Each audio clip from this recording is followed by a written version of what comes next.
13. januara 2011. godine tradicionalni doček srpske nove godine kod crkve posvećene pokrovu Presvete Bogorodice u Jablanici. U jedinstvenom prirodnom ambijentu stoletnih borova ispred crkve Brvnare podignute u prvoj polovini 19. veka među šatrama s obrašicama manifestacija počinje u 18 časova večernjim bogosluženjem. Potom loženje ostatka božićnjeg badnjaka, dolazak Božić Bate sa novogodišnjim paketićima uz prigodne dečije recitacije, kulturno-umetnički program i narodno veselje uz trubački orkestar Miladina Jovanovića.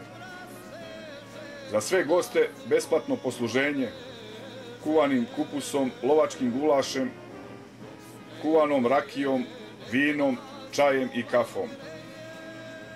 Organizator Turističko udruženje Jablanica u saradnji sa Kulturno-sportskim centrom Čajetina, Pomesnom crkvom i lovačkim udruženjem. Pokrovitelji opština Čajetina i turistička organizacija Zlatibor. Dođite da se družimo uz tradiciju.